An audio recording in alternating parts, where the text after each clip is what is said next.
Welcome everyone. My name is Bob Bowman and I'm with the Mound Science and Energy Museum Association, and tonight we're having our monthly seminar. It's November the 20th, 2024, and I'm very pleased to have Robert Mergel come talk to us about the Manhattan Project, which is America's largest World War II engineering project. And without further ado, here is Bob.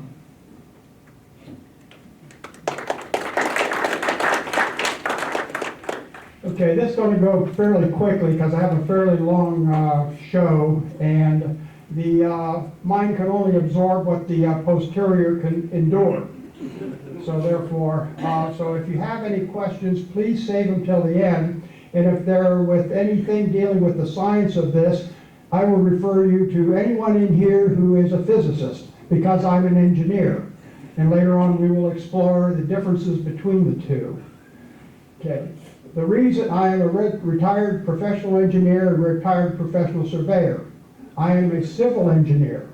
Now, civil engineers build targets. Mechanical engineers build bombs. Aeronautical engineers build delivery systems, and nuclear engineers build really, really big bombs. So now you know what the engineers do.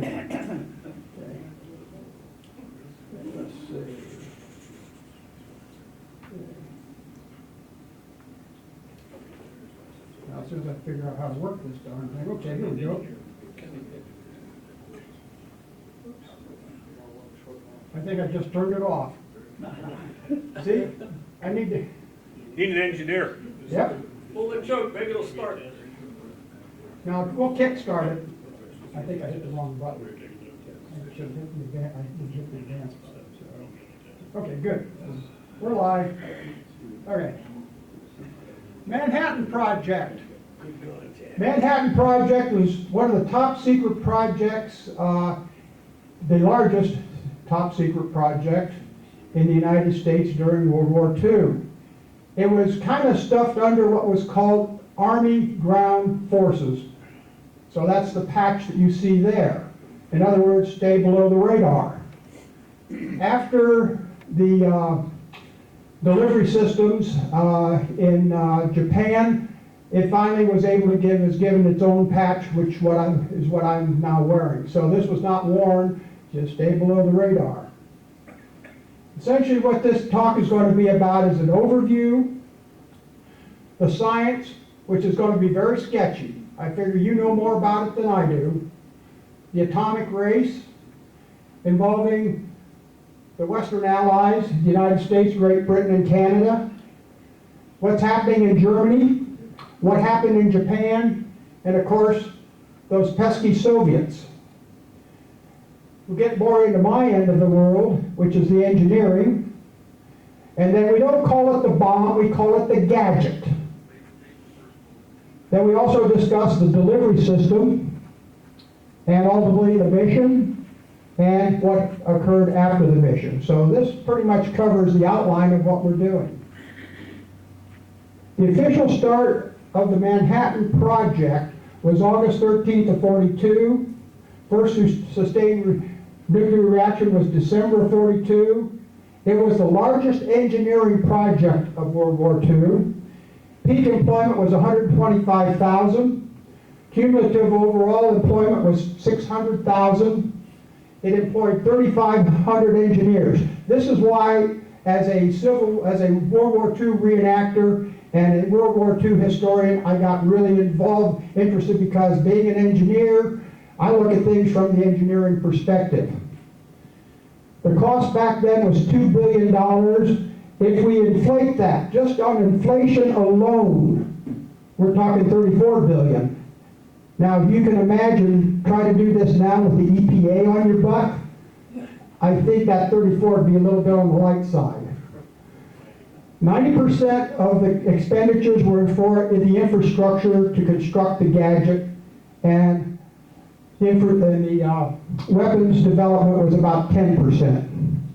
First nuclear test was July 16th of 45. The first military use was August 6th, 1945. So basically, You start here, August. 3 years later, we had an operational weapon. We can't even build an intersection now in 3 years in this state. Think about it. I did it again. Hey. Don't give gadgets to engineers. Give them bombardiers. That's right, particularly little switches. Japan surrenders on August 14th, and the Manhattan Engineering District, which was the Army end of the thing, basically was discontinued or abolished in 1947. Niels Bohr is sort of considered the father of atomic physics. He'd kind of come up with this idea of, hey, these atoms are made up of smaller particles. And he was probably one of the more brilliant ones, and he cleared out of Dodge City just as, of Denmark, just about the time the World War II broke out. Ultimately to England, and he also had come over to the United States. Probably one of the real movers and shakers behind the scene was Leo Szilard, Hungarian physicist. This guy was a nutcase. In fact, Groves referred to him as a nutcase. He did his best thinking in the bathtub, and basically his fellow physicists would say, we need to let him out of a closet about 10 minutes out of every week, just so he can keep up with all the brainstorms he comes up with. After Hitler became the Chancellor of Germany, half of the physicists at the Kaiser Wilhelm Institute decided it would be best to get out of town. And the only reason, I'm not going to read these, but the only reason I'm highlighted them, because you'll be going to see them later on in this presentation. The first nuclear fission was achieved in Germany in December of 1938. What's interesting is this person here. She ultimately leaves Germany, comes through the Scandinavian countries, and ultimately winds up at the metallurgical lab in Chicago. So once again, this will tie into what we're looking at as far as resources that we have available to us as far as manpower and brain power in the United States. You all probably already know this is how it works. You throw a neutron into a fissionable material, it becomes unstable, it separates, and then again it basically breaks down into components, releasing more neutrons, and we get a sustained reaction. Szilard thought of this back in 1933. Uranium-235 is a fissionable material. However, it's only 0.7% of what is primarily uranium ore. It's fissionable, it can sustain a nuclear chain reaction. However, U-238 and U-235 have the same properties, so the problem is getting to separate. How do we get the small stuff away from the big stuff? Hence the difficulty. Plutonium was discovered, even though theoretically it did exist in a natural form. As far as measurable forms, we finally were able to isolate it in 1940 in California. It too is a fissionable material. And since it has different properties than its parent material, U-238, it can be fairly easily separated by chemical means.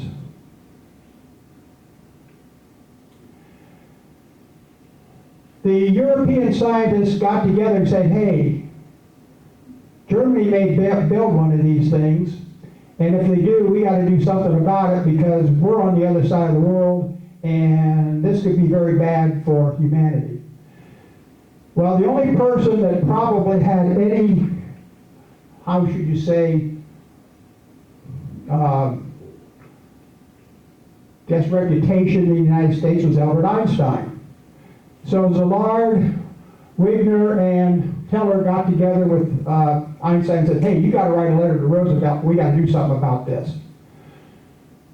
So they went ahead and said, hey, the Germans are ahead of us. The Germans are going to build this thing. It can be very, very good for them and very bad for us.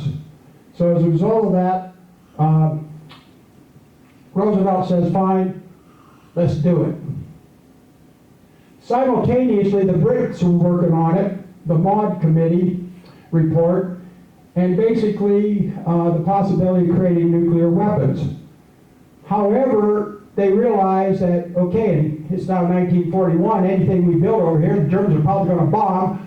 What we'll do is we'll basically work in cooperation with the United States. That'd be the safe place. Besides, only the United States has the wherewithal as far as resources to really build this thing, if it even can be built. So that was the agreement. Yes, uranium ore is throughout the world. We have deposits in the United States, but right at hand, Belgian Congo had 1,200 tons on Staten Island, ready to go. Now, somebody in the previous said, how did the Americans find out the Belgians had it? Hey, these guys, their country's been occupied for several years. They're entrepreneurs. I'm certain that they figured out a way, hey, maybe the Americans want to buy this stuff. So that was the best guess on my part. That's not based on any research, but I would assume that's why we found out they had it. And Colonel Nichols said, we're going to get it. December 7, 41, Japan attacks Pearl Harbor. December 11th, 41. Germany and Italy declare war on the United States. It's now a global war. We're in it. Engineering districts are generally named after the various cities and where they're located. Basically, the atomic program was pretty much, okay, it's in New York. We just call it the Manhattan Engineering District. So that was created on the 13th of August of 42. Now we got to come up with someone to head this thing up. So they turned to Colonel Leslie Groves, engineer, U.S. Military Academy, MIT graduate. He oversaw the construction of the Pentagon, and he reluctantly took on this project. He was extremely intelligent and ambitious. Because of the fact he was ambitious, he wanted to have an assignment overseas in a combat area. That's the quickest way to get some kind of advancement. He wants to move up in the military. And they're going to saddle him with this turkey that might or might not work. And we don't know if it's going to work. And then we got to deal with those crackpots to see if they can make it work. So this thing just had disaster written all over it as far as his ambition was concerned. He was extremely abrasive and sarcastic. He was an egotistical hard driver, demanding and critical, a good judge of character. He could pick the right person and put that person in the right position, and then basically put a lot of pressure on him and make sure the guy didn't crack under the pressure. As all of his subordinates would agree, he was a real SOB.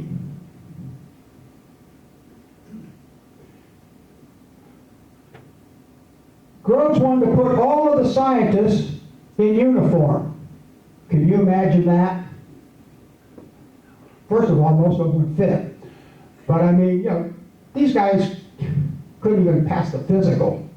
So anyhow, we had to find somebody of great stature that's recognized in the scientific community, that's looked up to, that also shares a lot of Groves' ambition. And guess what? They come up with Oppenheimer. Now, I'm certain, how many of you seen the movie Oppenheimer? Okay? We won't get into politics. We won't get into the fact that the guy was a left-leaning. We won't get into the fact that there were some ties to communism. You know, basically, he was the right person at the right job, for the right job, and he was an American. Okay. He was extremely intelligent, and he knew it. Very charismatic. He had to be. He had to be a good manager. He wasn't one of these scientists who would sit in his little laboratory and do his thing and just focus, the whole world, just dial it off. He was extremely ambitious because all of his colleagues got the Nobel Prize and he didn't, and that was one of the sticking points with him. He was quick-minded, but also absent-minded. He'd be thinking about a project. In fact, one particular situation, he and his wife were driving along, and he said, "Wait a minute, I got to sit out and get out and think about this." 2 hours later, a policeman pulls up behind the automobile with his wife in it. "Where's your husband?" "I don't know." He got so engrossed he walked home. He was extremely highly regarded in the scientific community because, hey, face it, he had to go get these eggheads out of these ivory towers and move them to that garden spot out in New Mexico.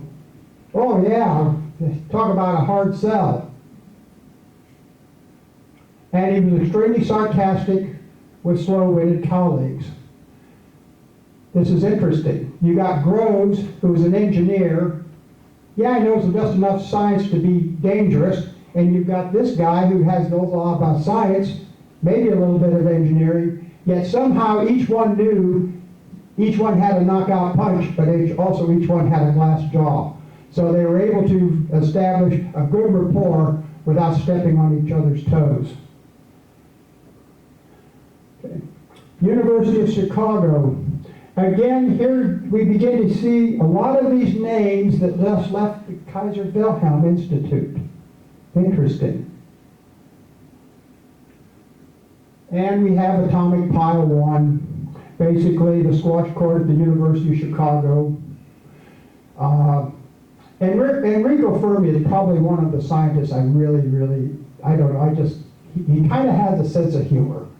And he's just kind of a likable guy. And when they did this, when they had the first nuclear reaction, he was not only a scientist, he was a bit of a showman. They used natural uranium cylinders embedded with graphite, or embedded ultra pure graphite, and used the graphite as a neutron moderator. Another moderator, which the Germans preferred, was heavy water. We'll be getting to see here later on how that may have hamstrung their program. Uran project, das Uran project. Historians generally agree that the German atomic project suffered from lack of resources, faulty science, lack of commitment, poor leadership. First effort began in '39, but ended shortly thereafter. Their second effort to kickstart their uranium program, again started in September of '39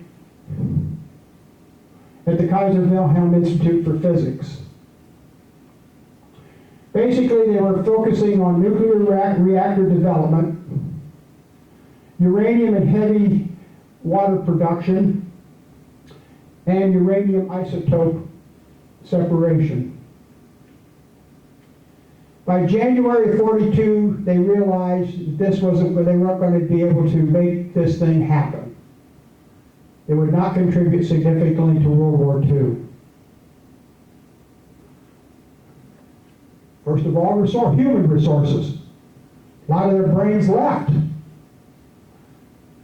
The remaining ones, the Germans were a little bit scatterbrained. Hey, we need somebody over here to work on the rocket project. We need somebody over here to work on the jet propulsion project. We need somebody over here on this project here and that project there, and so on and so forth.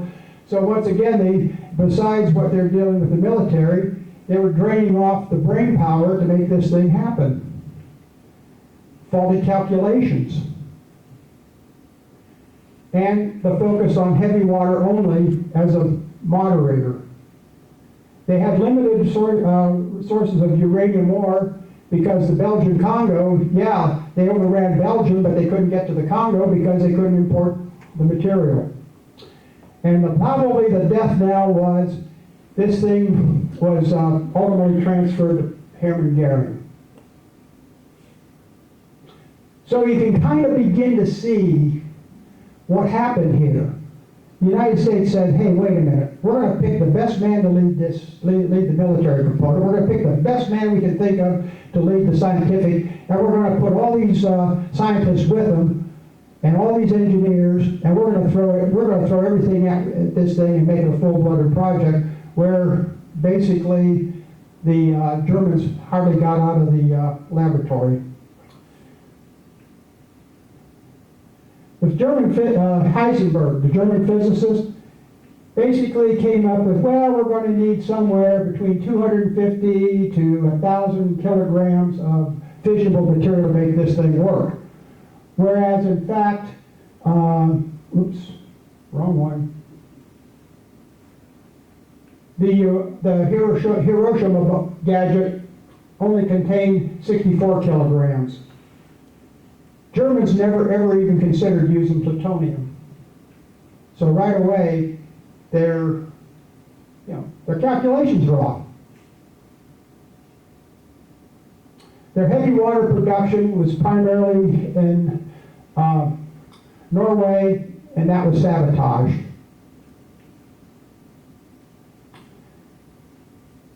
The Germans seized about 1,200 tons of rich uranium ore that was stockpiled in Belgium, but they weren't able to get anything else. So again, lack of resources.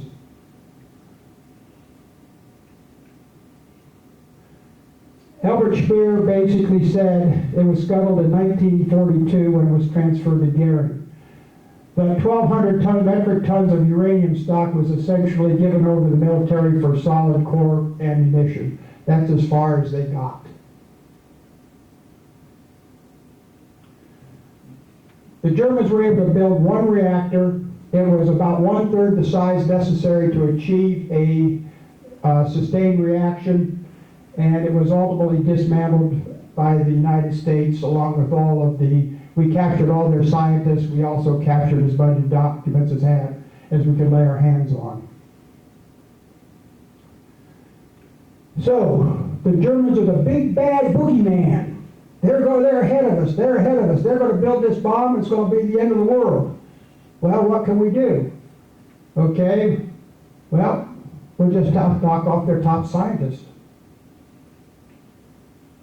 So they created the ELSOS committee or mission, and that's when Groves hit the ceiling. Because ELSOS, when you translate it from Greek to English, it means grove. And boy, we didn't want to have Grove anywhere near an atomic energy. We don't want him to even be mentioned in the same document. We don't even want him in the same building. This is how secret this is. Ultimately, he cooled down. He selected 13 scientists, interpreters, military personnel.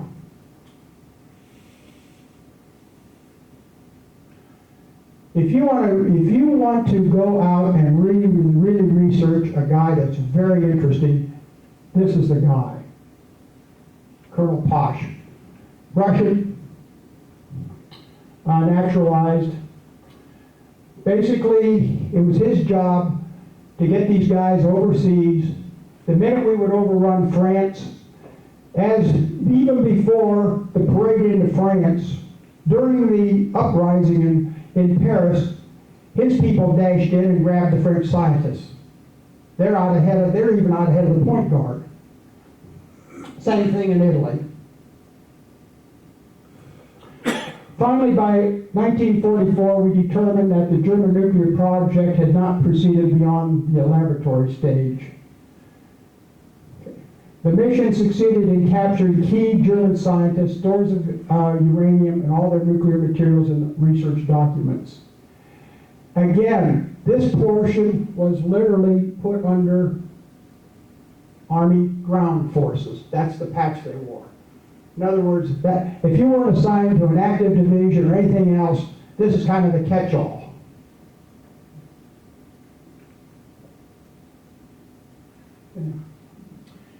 In 1944, November of 44, okay, here's your first quiz.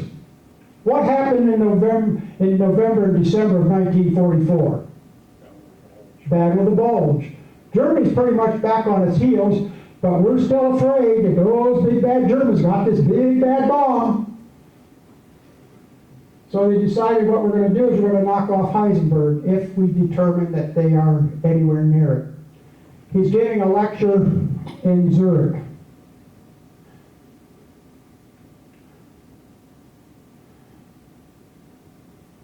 The catcher, a baseball player, extremely fluent in German, kind of an oddball. Mo Bern was dispatched to Zurich and to encounter Heisenberg, and he determined if they were in fact close to building the bomb. And after several meetings with Heisenberg, sitting in on his lectures and whatnot, Mo basically realized they weren't anywhere near it. So this goes back to Groves, and what does Groves do? He sits on it. He doesn't say a word about what the Germans are up to because, once again, if the Germans aren't building the bomb and the Pentagon pulls the plug on this thing, I can kiss my next star goodbye.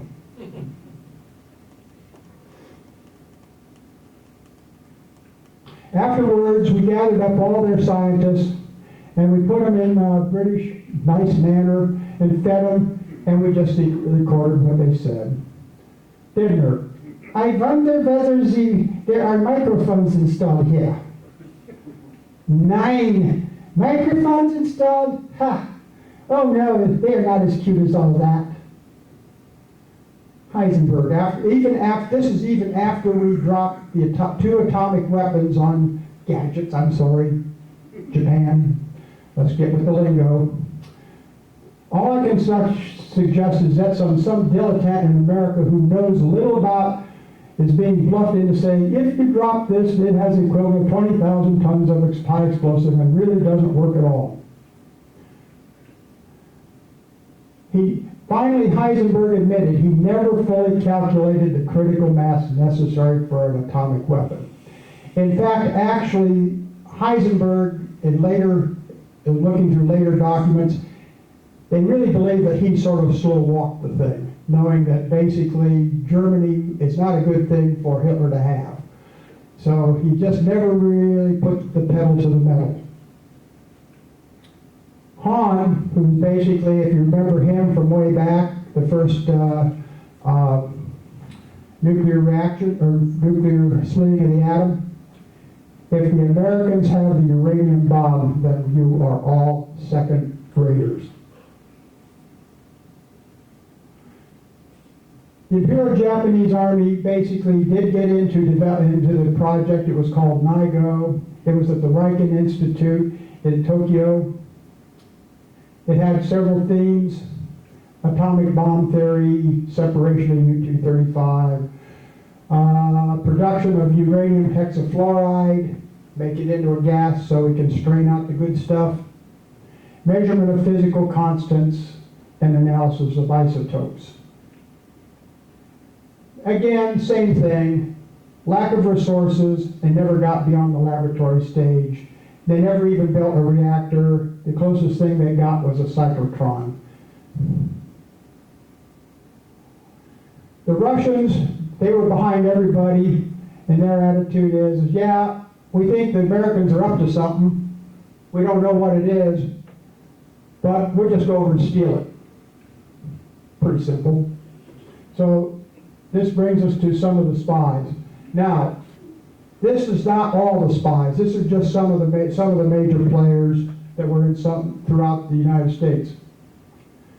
Klaus Fuchs, German-born, he came in with the Brits. He did a lot of damage. Theodore Hall, David Greengrass, and I like this guy here. Oscar Sorberer, electrical engineer. He's an engineer, and he's Ohio State and a UNM graduate. Boy, talk about a traitor. This is one thing that you at the University of Michigan and I and Ohio State can get agree on. We need to kill this guy. Get rid of him. Okay. The British spies, of course, John Cairncross and Red Joan. Tube alloys was the name of the atomic program for the United Kingdom. So anyhow, now we get to the engineering.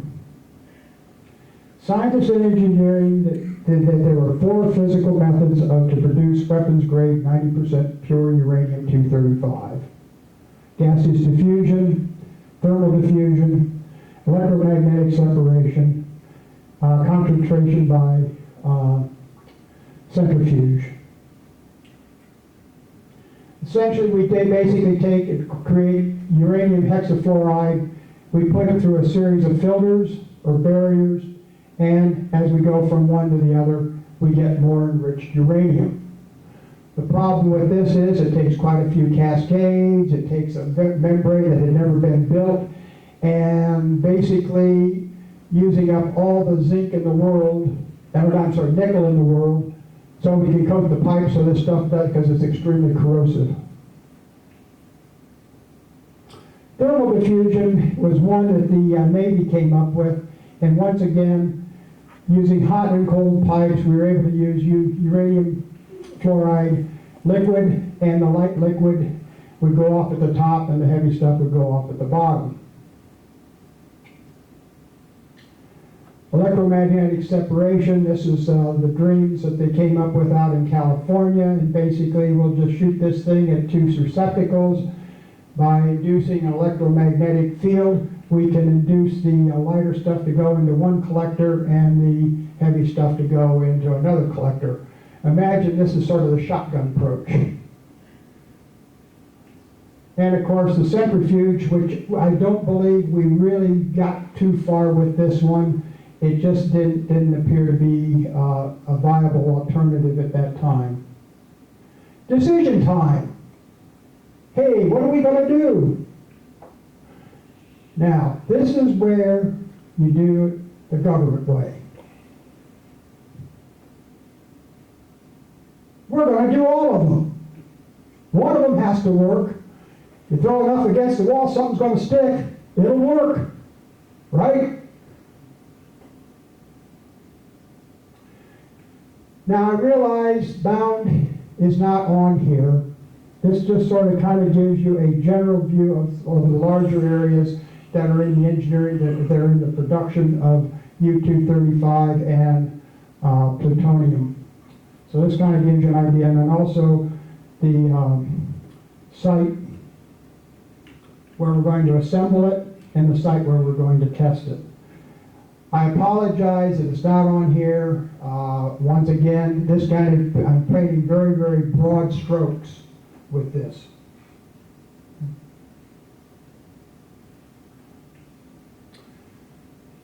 So here we are, 1943. We just start to break ground for plutonium production in Hanford, Washington. So, September of 44, isn't that amazing? January 43 and September 44, we put the B reactor. It begins a sustained reaction, then shuts down because of poisoning. Okay. Here's where the engineers shine. The scientist said, make the reactor this big. The engineer says, we're going to make it bigger in case something goes wrong. Now, you know the difference between an engineer and a scientist? Engineer and a scientist. They bring an engineer and a scientist into a room. At the end of the room is a table of 150-year-old Napoleon brandy. They bring the engineer and the scientist into the room, and they said the rule is very simple. You can approach 1/2 the distance, 1/2 of the remaining distance, 1/2 of the remaining distance, and you can have that bottle of 150-year-old, $200,000 bottle of Napoleon brandy. It's when you get there. The scientist says, it's theoretically impossible to do it. The engineer says, I can get close enough for all practical purposes. Now I had to clean the joke up because essentially the original joke involved a scantily clad woman.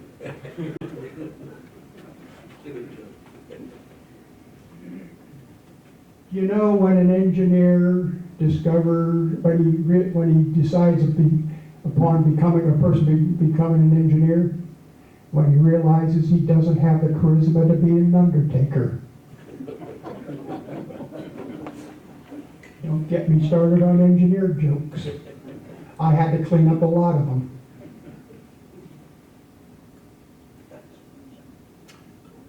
So basically, so as a backup, we had the X-10 plutonium works at Oak Ridge, and once again we have a backup. In other words, hey, we got deep pockets, just keep spending money.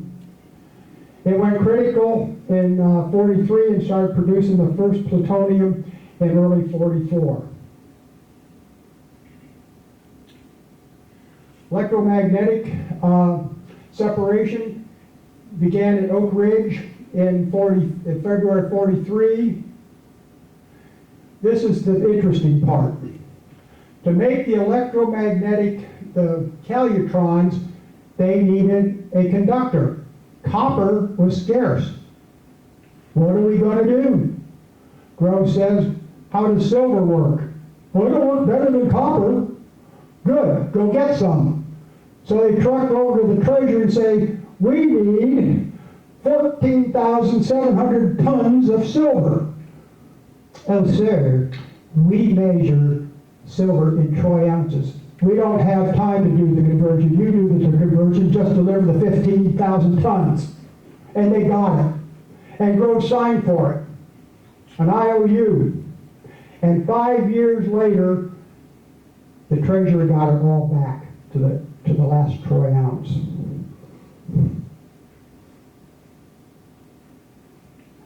It was interesting.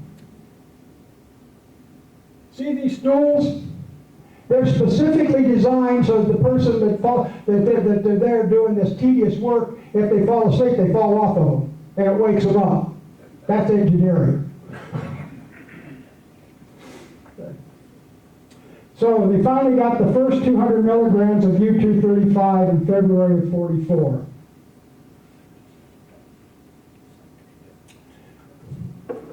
The gaseous diffusion plant construction commences in 43 of June. It occupies 120 acres of floor space and a volume of 97,500,000 cubic feet. It was very, very big. It begins operation in March of 1945. Another interesting thing about the ladies, these ladies didn't know what they're doing. All they had to do is sit there and look at these dials and keep these gauges, these needles centered in these gauges. So they did a experiment. They had the scientists working with them, and they had the ladies working with them. The ladies did a better job because the scientists were kind of always tiddling with the doggone knobs.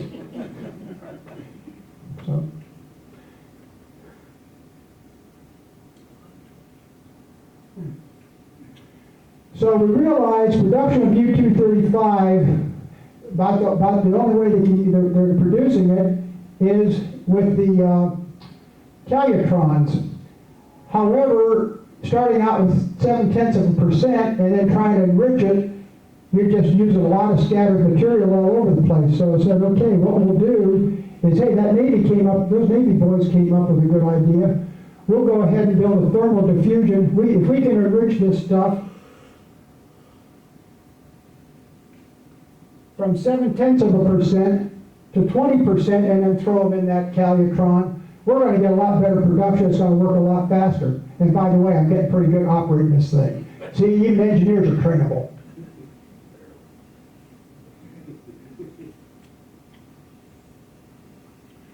So here's the garden spot of the world, Los Alamos. Most isolated area you could possibly have. Number one, for safety. If something goes big wrong, all you're going to have is a glowing hole in the ground. Also, we can keep the scientists, or crackpots. In fact, actually, what was it? Groves called Fermi a crackpot, and Fermi says, no, I'm not a crackpot. But he would always ride his bicycle to work every day. So the cover story was that they were developing death ray.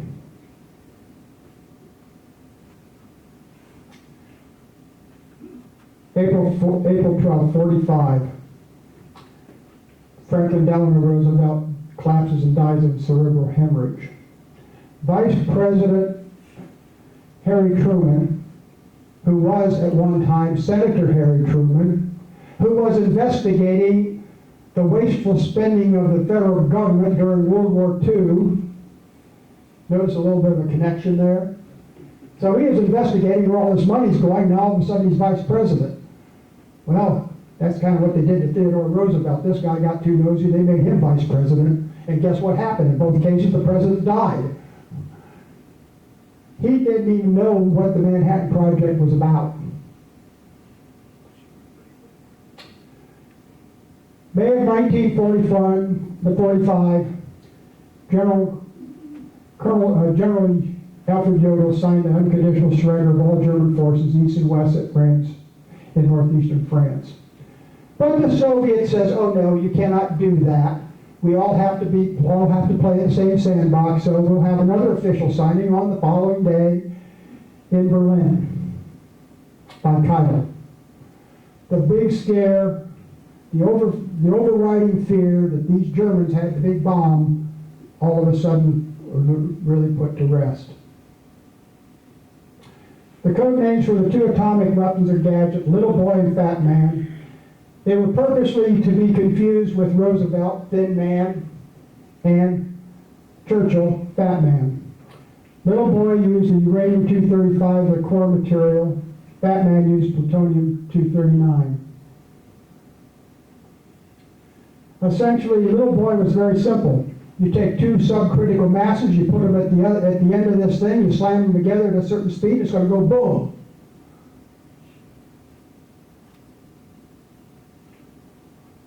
It weighed 9,700 pounds, roughly, what would be about 5 tons, okay? So yeah, okay. Now think about this way back when we talked about how the Germans screwed up, and instead of 5 tons, you're talking about a 20-ton bomb. Not only do you have to build the gadget, you also have to develop a delivery system. And I don't think they had anything that could lift 20 tons. Maybe they did. It was 10 feet long, 28 inches. 6 were built. 64 kilograms of highly enriched uranium-235. Blast yield was anywhere from 15 to 20 kilotons of TNT. The gun method used in Little Boy cannot be used with plutonium. It would pre-detonate. In other words, you get a small detonation and scatter plutonium all over the place. So they had to do an implosion device where they use shape charges. There are several really good movies out there that shows them going through all the pains to make this thing work. And once again, so you had, it was really interesting. The irony, you had a material, U-235, which is extremely difficult to separate, but once you got it separated, building the bomb's easy, On the other hand, you have plutonium, which is fairly easy to separate, but man, to make this thing work, you've got to science the crap out of this. Okay.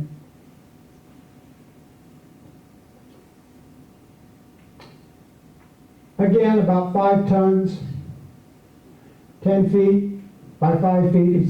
That's why it's called Fat Man. They built 120 units, 6.4 kilograms. Last year was about 21 kilotons.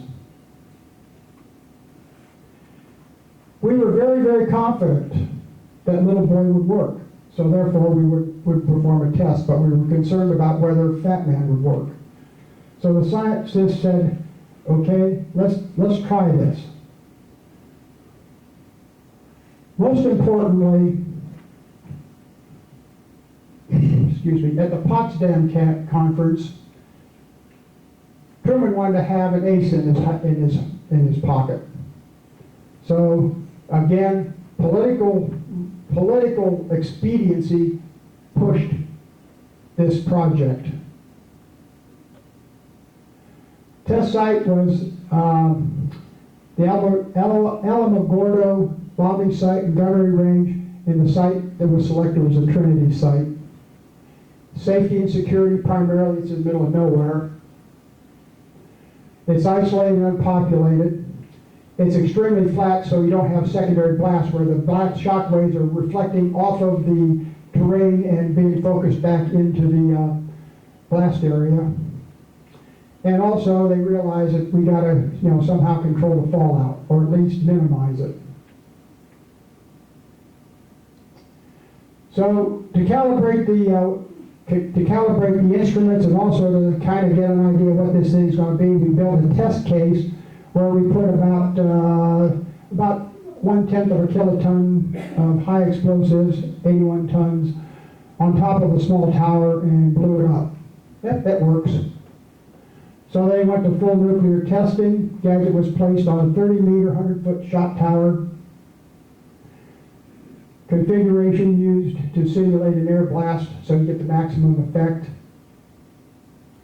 Trinity was, again, was the code name for the first detonation, July 6, 1945.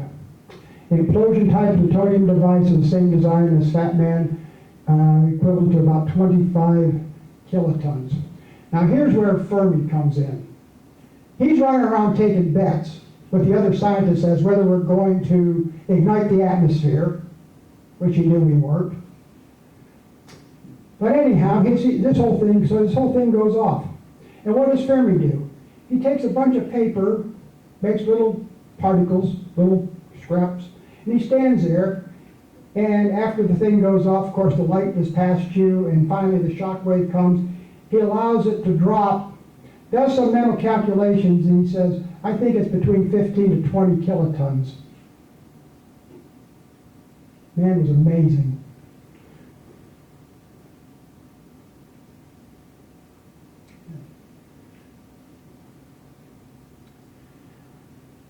This is where the other end comes in. Okay? What was the largest development project of World War II? The development of the B-29 superfortress. This is where all the other ones, even if they had the weapon or the gadget, you also have to have the delivery system. Hahn was right. They were all second raters. They didn't see the big picture, how you bring this all together.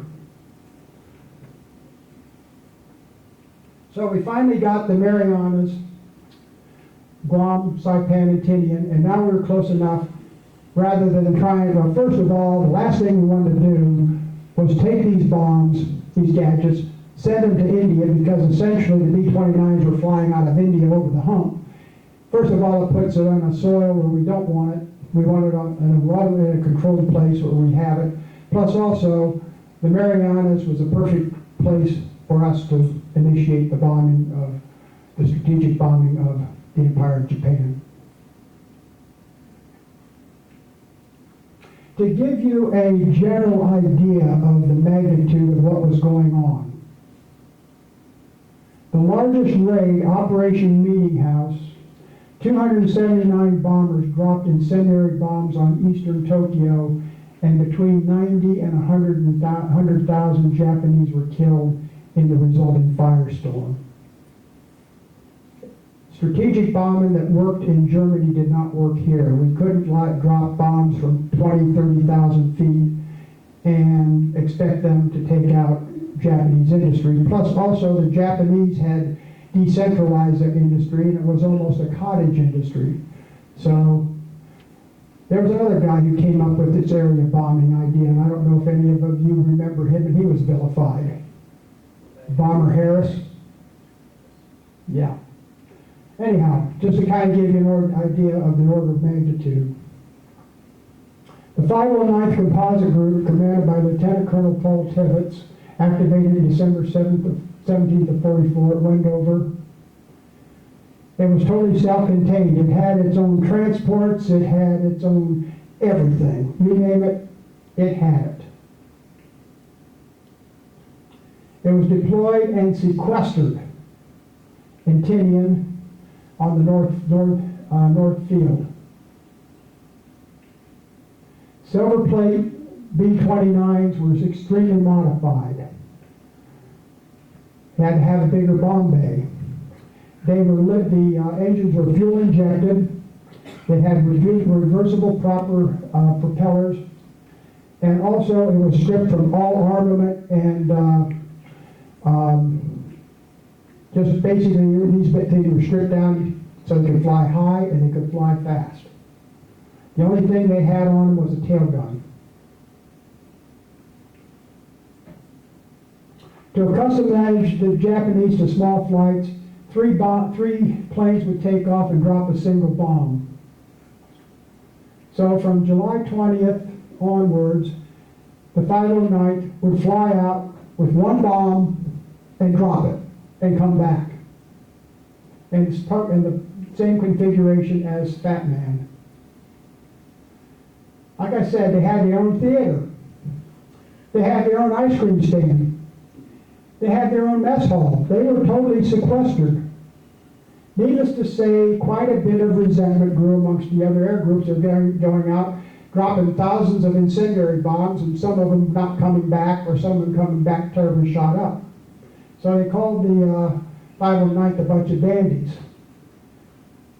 Also, there were some people that knew about what was going on.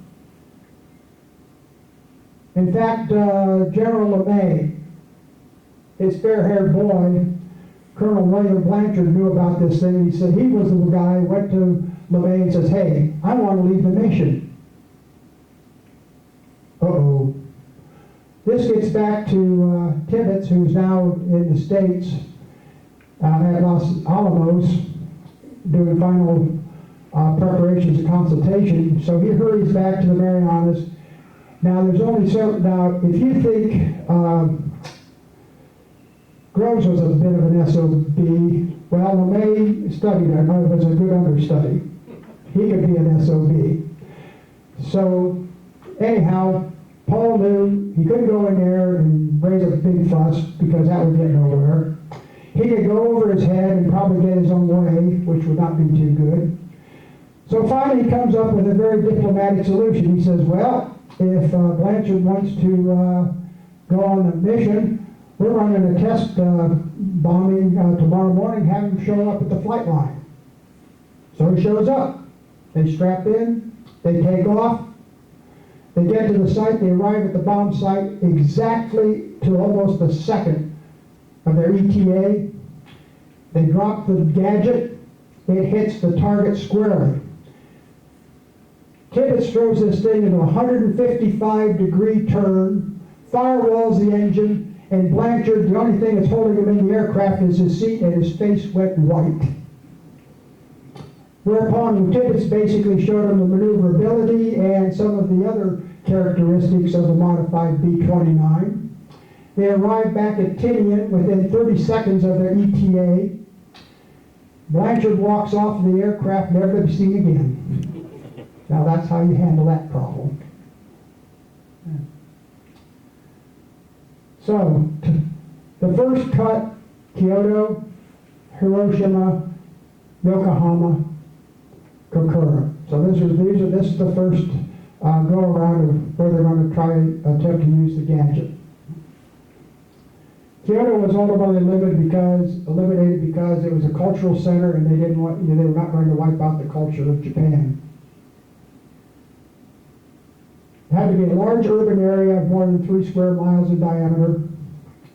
capable of being damaged effectively by a blast, and also has been left pretty much in pristine or unattacked.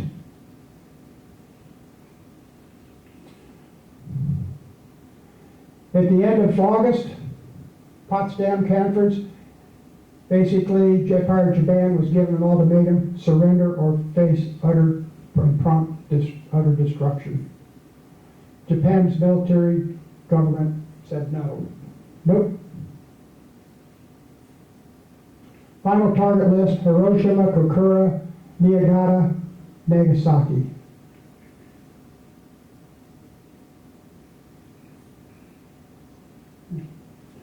First atomic mission, August 6, 1945. The aircraft, you'll notice that Enola Gay is Dimples 82. It's weapons delivery. You have 3 weather planes that will be going out ahead of time, and then you'll have the delivery aircraft, and you'll have 2 photographic aircraft, and also for monitoring.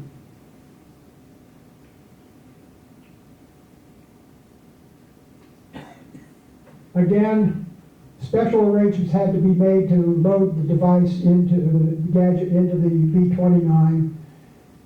When 3 weather planes depart, weather conditions over the various cities. At 0245, Enola Gay, our great artiste, and the SR Evil takeoff.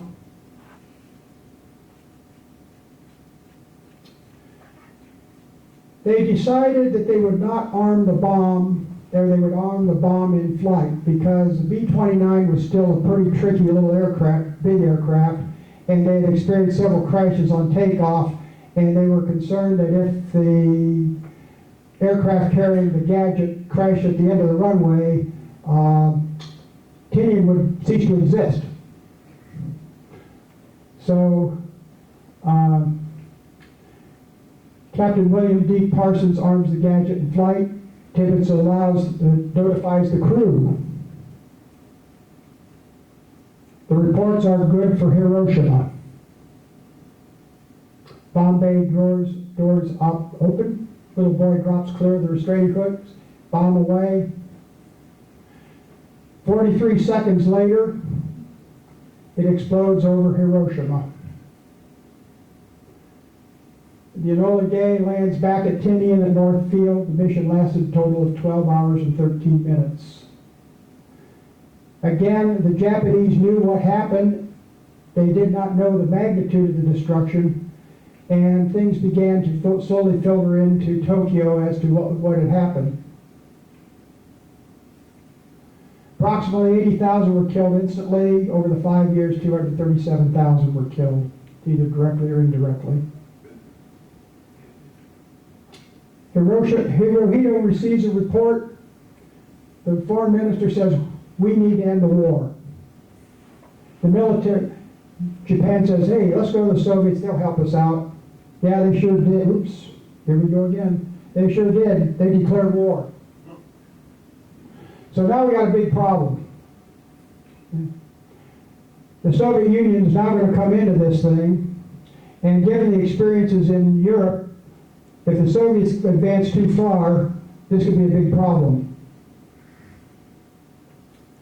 U.S. immediately initiates leaflet dropping, says, hey, guess what? We're going to do it again.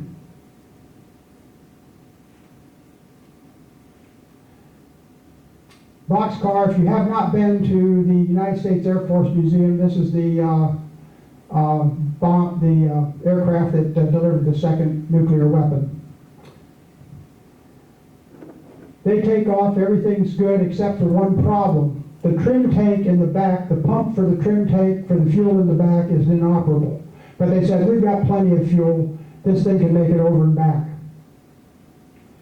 They arrive at Kokura, it's covered with haze. They try 3 bomb runs, and each time the drop is scrubbed. Because they're under orders, they have to visually identify the target. They cannot bomb by radar. It goes towards Nagasaki. It has enough fuel for 1 pass over the target. It drops the bomb through a gap in the cloud cover. At least that's the story that was given. And they're sticking to it. don't question authority. It explodes at 1,650 feet over the city. Almost out of fuel. They land at Okinawa, and 2 engines are already out. And had it not been for the reversible propellers, the aircraft would have probably run off the end of the runway. So anyhow. Also, the 2 escorting aircraft had to land at Okinawa also. Aftermath. Fortunately, many of the 240,000 residents were evacuated. It is estimated that between 40 and 80,000 people died as a result of that blast. August 14th, Japan surrenders. The formal signing is done on the board to USS Missouri. On August 1st, 1946, the Atomic Energy Commission was created. January 1st of 1947, control of atomic energy was transferred from military to civilian control. And August 15th, 1947, the Manhattan, almost 5 years of its existence, the Manhattan Engineering District was abolished. Ultimately, Groves was promoted to Lieutenant General by special act of Congress. The reason being is because Eisenhower was Chief of Staff. Eisenhower did not like Groves. He thought he was a real SOB, which he was. But again, what Eisenhower didn't realize, that only a real SOB could have got the job done. So he did finally get his promotion that he was seeking. Oppenheimer, well, if you've seen the movie Oppenheimer or if you read anything about him, basically, one might say somebody greased the skids and put the rocket pack on his back and shoved him out the door. That's all I can say about that. Interestingly, in 1959, Mitsuo Fuchida, everybody know who he is?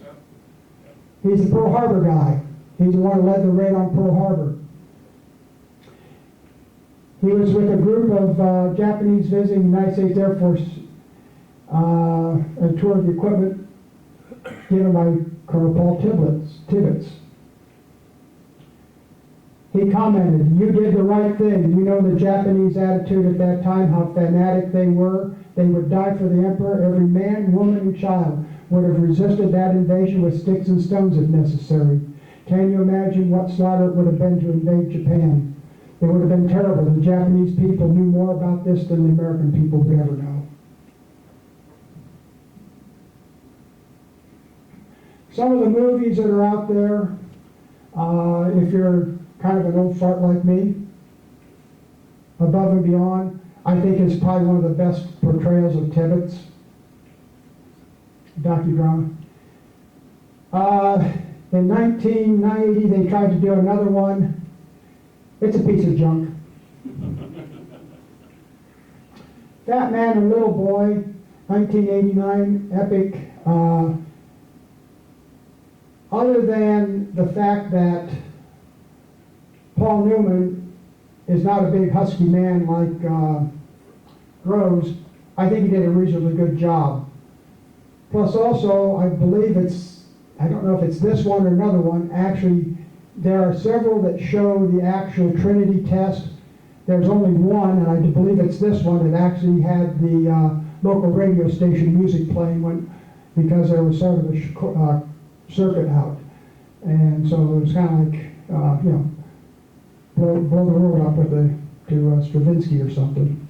It was sort of, but it's probably one of the better of the ones. I like this one in particular. This is the one about Mo Berg. This I think is probably about historically as good as you're going to get. Also, Red Joan. This is another really, really good one about how a young woman who kind of got suckered into this thing and didn't realize what she was getting into. And it was like many years ago, after the fall of the Soviet Union and the Communist bloc, that they actually came and arrested her. Many of you have seen Oppenheimer. It is the main thing is, approach it from a biographical sketch of Oppenheimer. That's about all I can say.